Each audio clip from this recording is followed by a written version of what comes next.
प्रिय शागिर्दो, उछल किताब जो मज़मून पाण करे रहिया हुआसीं कौड़ोमल चंदनमल खिलनाणी सिंधी नसुर जो अबो। त नसुर जी शुरूआति कीअं थी, कॾहिं थी, उन जे बारे में पाण कल्ह ॼाण हासिलु कईसीं। अॼु चऊं था अॼु पाण ॼाण हासिलु कंदासीं कौड़ोमल चंदनमल खिलनाणीअ खे सिंधी नसुर जो अबो करे छो सॾियो वियो आहे। त कल्ह पाण पढ़ियोसीं त सिंधी नसुर जा जेके चार विद्वान साथी हुआ उहे हुआ कहिड़ा कहिड़ा, कौड़ोमल चंदनमल खिलनाणी, ऐं ॿियो हो जेको परमानंद मेवाराम, ऐं टियों जेको हो दयाराम गिदूमल, ऐं चौथो मिर्ज़ा कलीज बेग। त सिंधी नसुर जो अबो जेको आहे कौड़ोमल चंदनमल खिलनाणीअ खे छो आखियो वियो आहे, हिन जो सिंधी साहित्य में कहिड़ो योगदान आहे, इन जे बारे में असां अॼु सम्झूं था।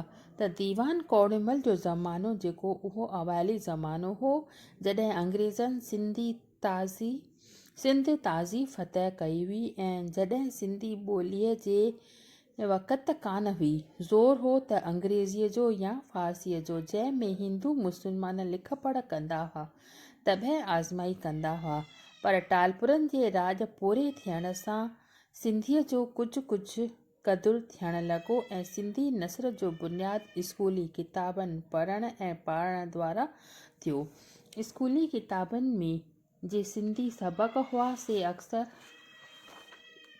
तर्जुमा हूंदा हुआ अंग्रेज़ीअ मां, ऐं के एकड़ बेकड़ नई रचना हुआ। घणा साल अॻे उहे अवाइली किताब मूं हावर्ड साहिब जे अंग्रेज़ी दर्सी किताबनि सां वेही भेटिया हुआ, त घणा हावर्ड साहिब जे लेखकनि जा तर्जुमा ॾिसण में आया।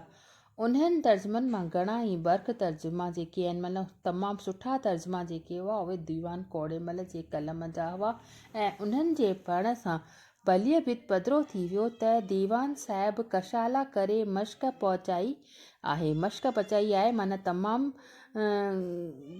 तमामु सुठी तरह सां हुन लिखण जी कोशिशि कई आहे। तर्जुमनि जे बित पधिरो थियो आहे त पहाका ऐं इस्तिलाह कशाला करे मश्क पचाई आहे। तर्जुमनि में निज सिंधी पहाका ऐं इस्तिलाह अहिड़ा त सुहिणा ऐं स्वाभाविक जुड़ियल आहिनि जो असलियत जी पोइ थी अचे।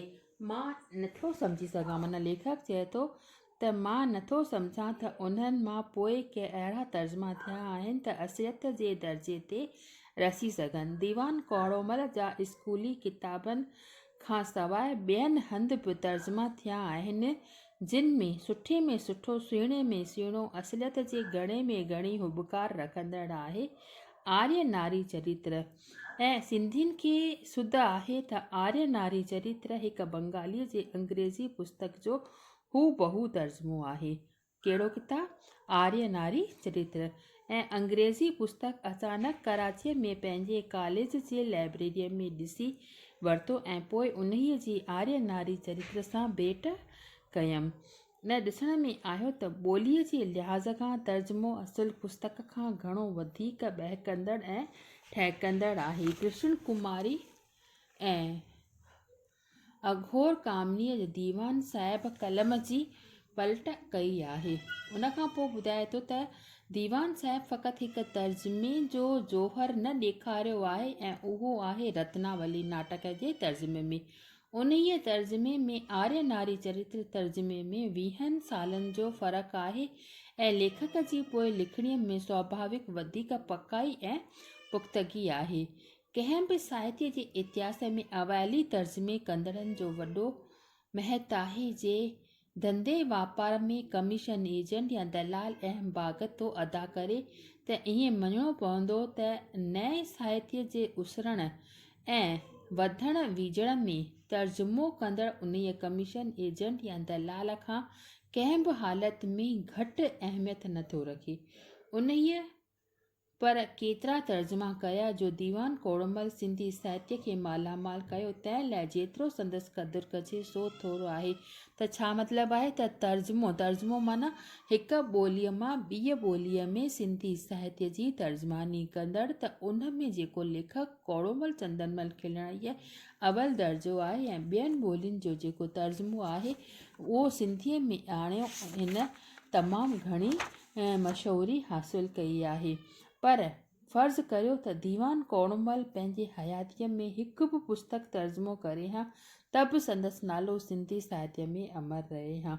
छाकाणि जो दीवान साहिब ई आहे जंहिं सामीअ जा श्लोक गुमानीअ मां कढी प्रसिद्ध कया आहिनि। कंहिं बि देश में हीअ शेवा वॾे में वॾी लेखी वेंदी आहे ऐं मुंहिंजे यादगिरीअ में अहिड़ी शेवा ॿिए कंहिं सिंधी अञा कोन ॾेखारी आहे। शाह या सचल या कंहिं बर्क सिंधी शाइर जे शहर खे ज़ाहिर करण में कंहिं बि हिकु सिंधीअ जो हथु न रहियो आहे, पर सामीअ जे श्लोकनि खे गॾु करे शुद्ध उच्चार करे छपाइण, सामीअ जो अहवालु ॾियणु ऐं वॾे में वॾी ॻाल्हि त उन्हीअ समय जे वॾे तजले वारे नसुरकार दीवान कौर दयाराम गिदुमल खां सामीअ जे श्लोकनि जो तात्पर्य लिखाइण ऐं ही सभु गॾिजी अहिड़ो कार्य या यज्ञ बणियो जो सिंधी साहित्य जे इतिहास में शानदार राज़गार रहंदो।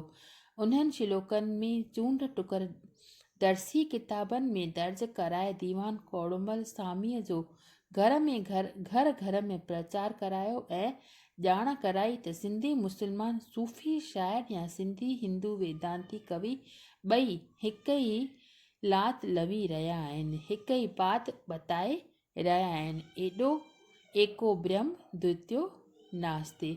हिकु टियों साहिबु आहे जंहिं करे हिन सिंधी नसर जे अभे जा थोरा लाहे सबबु आहे लही सघूं था। त इहे जेके ॿ सबबु हुआ, हिकु त तर्जुमो हिन कया आहिनि ऐं ॿियो जेको आहे हिन ॿुधायो आहे त शाह ऐं सचल जे श्लोकनि खे गॾु करे हिकु किताब में छपाए कयो आहे। त इहो हिकु यज्ञ आहे। एको ब्रह्म द्वितीय नास्ते जो जेको रायो आहे हिन सम्झायो आहे त उहो इन ई कमु कयो आहे। इन्हीअ करे इहे ॿ सबबु आहिनि। उनखां पोइ ॿिया बि सबबु आहिनि जंहिं करे कोड़मल चंदनमल खे सिंधी नसर जो अबो छॾण में असांखे तमामु घणो नाज़ करणु खपे, त उहे पाण सुभाणे कंदासीं।